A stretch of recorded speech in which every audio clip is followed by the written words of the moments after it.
Hello friends, welcome to SSC coaching centre. दोस्तों, आज के वीडियो में देखेंगे हम साधारण ब्याज के प्रश्न और चक्रवृद्धि ब्याज के प्रश्न भी इसमें शामिल हैं जो अंतर वाले हैं। तो पूरा वीडियो देखेंगे क्योंकि इंपॉर्टेंट प्रश्न हैं। आप सभी जीडी की तैयारी कर रहे हैं और मैं आपको बता दूं, मैंने जीडी स्पेशल के नाम से एक अलग प्लेलिस्ट बनाई है जिसमें कि जीडी के मैथ्स के क्वेश्चन हो चाहे रीजनिंग के क्वेश्चन हो, वो उसी में मिलेंगे आपको जीडी स्पेशल के नाम से जो मैंने प्लेलिस्ट बनाई है। ठीक है, उसमें जीडी की हम तैयारी जो करा रहे हैं वो सभी वीडियो उसी में हम अपलोड कर रहे हैं जीडी स्पेशल नाम की प्लेलिस्ट में, रीजनिंग हो चाहे गणित हो। ठीक है, ध्यान से देख लीजिएगा। तो चलिए स्टार्ट करते हैं। पहला प्रश्न है, 6,500 रुपए पर 10% वार्षिक दर से 3 वर्षों का साधारण ब्याज कितना होगा। ये प्रश्न है आपका साधारण ब्याज का। ठीक है, साधारण ब्याज में दोस्तों एक फॉर्मूला होता है, सिंपल इंटरेस्ट बराबर पी आर टी बट्टे 100। ठीक है, पी का मतलब प्रिंसिपल, प्रिंसिपल का मतलब होता है मूलधन, आर का मतलब रेट, रेट का मतलब होता है दर, टी का मतलब टाइम, टाइम का मतलब समय। ठीक है, अब यहां पर कह रहा है कि ब्याज कितना होगा, मतलब ऐसा ही आपको निकालना है। सिंपल इंटरेस्ट जो है वो आपको निकालना है। तो प्रिंसिपल आपको दे रखा है 6,500 रुपए, तो आप यहां पर 6,500 रुपए ले लीजिए। इनटू रेट दे रखा है 10% का, तो 10 ले लेंगे। टाइम दे रखा है 3 वर्ष का, 3 ले लेंगे। और बटे में क्या दे रखा है 100, 100 ले लिया हमने। अब प्रश्न को सॉल्व कर लीजिए बस। 0 से 0 गया, ये 0 से ये वाला 0 भी गया। ठीक है, अब क्या है, ऐसा ही आपको निकालना है। अब 650 का गुना 3 में होगा बस, और कुछ नहीं है। तो 3 का गुना 0 में करूं तो 0 ही रहेगा। 3 का गुना 5 में करूंगा, 15 का 5 कैरी का 1, 3 छिंगे 18 कैरी का 1 19, 1950 आपका ऐसा ही निकल के आ गया। ये आपके प्रश्न का बिल्कुल सही जवाब है। 1950 बी ऑप्शन आपके प्रश्न का सही जवाब है। आराम से कर लेंगे। अब देखेंगे अगला प्रश्न। अगला प्रश्न है, 2,000 रुपए का 15 माह का 6% वार्षिक दर से साधारण ब्याज क्या होगा। यह प्रश्न है महीने का, 15 महीने का। कोई बात नहीं, आराम से करेंगे। सबसे पहले जो मैंने फॉर्मूला आपको बताया है, सिंपल इंटरेस्ट बराबर क्या होता है, पी आर टी बट्टे 100, यही मैंने आपको फॉर्मूला बताया। ठीक है, अब देखिए इसमें क्या है, सिंपल इंटरेस्ट क्या होगा, ब्याज क्या होगा, ऐसा ही आपसे पूछ रहा है, जबकि प्रिंसिपल आपका 2,000 है। ठीक है, रेट आपका 6% का है, और टाइम कितने का है, 15 महीने का टाइम है दोस्तों आपका, 15 महीने का। अब यहां पर एक चीज क्लियर कर लीजिए, प्रश्न या तो दिन में पूछा जाएगा, दिन दे रखे होंगे, या महीने दे रखे होंगे माह के नाम से। ठीक है, अगर दिन दिया गया है तो वर्ष में कन्वर्ट करने के लिए 365 से डिवाइड करेंगे। अगर माह दिया गया है तो वर्ष में कन्वर्ट करने के लिए 12 से डिवाइड करेंगे, क्योंकि एक वर्ष में 12 महीने होते हैं, इसलिए महीने को 12 से डिवाइड, और एक वर्ष में 365 दिन होते हैं, इसलिए दिन को 365 से डिवाइड। ठीक है, तो टाइम कितना रहेगा आपका, 15 महीने का है। ठीक है, 15 महीने का है, तो इस 15 को महीने का है ना, तो 12 से डिवाइड करेंगे वर्ष में कन्वर्ट करने के लिए 12 से, और पूरे का बटा कितना होता है, 100 होता है, आपको मालूम है अच्छे से। ठीक है, हो गया प्रश्न सोल्व। 2 जीरो से सीधे सीधे यहां पर ये 2 जीरो कट गए, 6 दूने का ये 12 कट गया, सीधा सीधा कट रहा है। ठीक है, कोई दिक्कत नहीं है। 2 से 20 कट रहा है आपका 10 बार में, और 10 का गुना 15 से कर दूंगा तो कितना हो जाएगा, ऐसा ही आपका निकल के आ जाएगा। 10 का गुना 15 से हो जाएगा 150।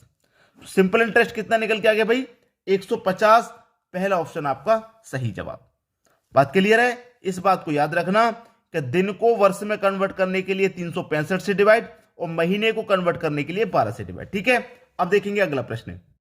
अगला प्रश्न है, 9,000 रुपए का 7% वार्षिक दर से 73 दिन का साधारण ब्याज क्या होगा। वही फॉर्मूला लगाना है, SI बराबर पी आर टी बट्टे 100। ठीक है, मैंने आपको बताया था अगर दिन दिया होगा तो क्या करेंगे, दिन को 365 से डिवाइड करेंगे, और माह दिया होगा, महीना मतलब, तो 12 से डिवाइड। ठीक है, साधारण ब्याज निकालना है, सिंपल इंटरेस्ट, प्रिंसिपल है 9,000, 9,000 ले लीजिए। रेट दिया गया है 7% का, 7 दे लो। टाइम दिया गया है 73 दिन का, तो 73 दिन का टाइम है, और दिन को वर्ष में कन्वर्ट करने के लिए 365 से डिवाइड करते हैं, और पूरे का बट्टा 100 है, आपको मालूम है इतना। तो 2 जीरो से सीधे सीधे ये 2 जीरो कट गए, ठीक है। 73 से 365 पूरा पूरा 5 बार में कट जाएगा, ठीक है। 5 से 90 18 बार में कट जाएगा, ठीक है। अब निकल के आ गया आपका ऐसा ही। 18 का गुना 7 से होना है, 18 का गुना 7 से होना है, कर दीजिए। 7 अट्ठे 56 का 6, कैरी का 5, 7 एकम 7, कैरी का 5, 12 हो जाएगा। मतलब ऐसा ही कितना निकल के आ गया, 126 निकल के आ गया। सी ऑप्शन आपके प्रश्न का सही जवाब। बात क्लियर हो गई। अब देखेंगे अगला प्रश्न। अगला प्रश्न है 9,000 रुपए पर 10% वार्षिक दर से 2 वर्ष का साधारण ब्याज तथा चक्रवृद्धि ब्याज का अंतर होगा। अंतर वाला प्रश्न आ गया, साधारण ब्याज और चक्रवृद्धि ब्याज का। देखिए अंतर वाले प्रश्न की अगर मैं बात करूं तो अंतर वाला जो प्रश्न है या तो 2 वर्ष के लिए पूछा जाता है या फिर 3 वर्ष के लिए, बस इतना ही पूछा जाता है अधिकतर, ठीक है। या तो 2 वर्ष के लिए पूछा जाएगा, 2 वर्ष का अंतर, या फिर 3 वर्ष का। तो 2 वर्ष का यहां पर पूछा गया है, तो 2 वर्ष के लिए क्या ट्रिक रहता है उसे यहां पर नोट कर लीजिएगा, ठीक है। नोट कर लीजिएगा, डिफरेंस, अंतर पूछा है ना, difference equal to P R का स्क्वायर बटे में 100 का स्क्वायर, ठीक है। ये रहेगा आपका 2 वर्ष के लिए। अब इसी में पुट कर दीजिए वैल्यू को, आंसर आ गया, ठीक है। डिफरेंस पूछ रहा है, प्रिंसिपल है आपका 9,000, तो 9,000 ले लेंगे, 9,000 आपका प्रिंसिपल है, इनटू आर कितना है 10 है, 10 का क्या कर देंगे स्क्वायर, तो 10 का स्क्वायर कर देंगे 100, ठीक है, बटे में 100 का स्क्वायर, 100 का स्क्वायर का मतलब 10,000, ठीक है। बस सॉल्व कर लीजिए। देखिए 2 जीरो से आपके ये 2 जीरो गए और ये वाले 2 जीरो से ये वाले 2 जीरो गए, बचा कि आपके पास 90, तो डिफरेंस कितने का है भाई, 90 का है। साधारण ब्याज और चक्रवृद्धि ब्याज का अंतर यहां पर कितना आया, 90 रुपए का आया। बी ऑप्शन आपका सही आंसर हो जाएगा। बात क्लियर हुई। अब देखेंगे हम अगला प्रश्न। अगला प्रश्न है 12,000 पर 2 वर्षों के साधारण तथा चक्रवृद्धि ब्याज का अंतर 30 रुपए है, तो ब्याज की वार्षिक दर है। भाई यहां पर ये जो दर वाला प्रश्न है इसको बहुत इंपॉर्टेंट लेके चलिए, क्योंकि दर निकालना बहुत मुश्किल हो जाता है यहां पर। भाई साधारण और चक्रवृद्धि ब्याज का अंतर दे रखा है, लेकिन दर निकालना है तो दर निकालना बहुत मुश्किल हो जाता है। इसलिए दर निकालने का जो ट्रिक है वो यहां पर जो मैं लिख रहा हूं उसे नोट कर लीजिए और जरूर ध्यान से प्रैक्टिस कर लेना 1 से 2 बार, ठीक है। तो क्या रहेगा, यहां रहेगा रूट में ब्याज का अंतर, ठीक है, ब्याज का अंतर रहेगा और गुने कितना रहेगा 10,000, ठीक है, और बटे में रहेगा मूलधन, ठीक है। आगे समझ में। अब दर निकालनी है आपको, निकाल लेंगे, ठीक है। निकालिए भाई। ब्याज का अंतर कितना है, ब्याज का अंतर 30 है तो 30 ले लो, इनटू ब्याज का अंतर 30 है, 30 ले लो, इनटू कितना 10,000, इनटू कितना है दोस्तों 10,000 है, 10,000 ले लिया, बट्टे में कितना है मूलधन, मूलधन कितना भाई 12,000, 12,000 मूलधन है। अब इसको सॉल्व करना है, सीधे सीधे मैं यहां पर कटाऊंगा, 1 2 3 जीरो से 1 2 3 जीरो कटा दूंगा, ठीक है। अब देखिए 2 से कटाऊंगा 5 बार में कटेगा, 2 से कटाऊंगा 6 बार में कटेगा, 6 से कटाऊंगा 6 25 30 5 बार में कटेगा। तो यहां पर हम दर निकाल रहे हैं, बचा कि आपके पास 5 का गुना 5 से हो जाएगा तो 25 हो जाएगा, और रूट 25 का मान क्या होता है, 25 का रूट आप निकालेंगे तो 5 होता है। तो दर आपके पास कितनी निकल के आ गई 5। ये आपका सही जवाब कहां दे रखा भाई, बी ऑप्शन में। बात क्लियर है, सभी को प्रश्न आसानी से आ गया। अब देखेंगे अगला प्रश्न। अगला प्रश्न है 15,000 पर 2 वर्षों के साधारण तथा चक्रवृद्धि ब्याज का अंतर 96 रुपए है, तो ब्याज की वार्षिक दर है, ठीक है।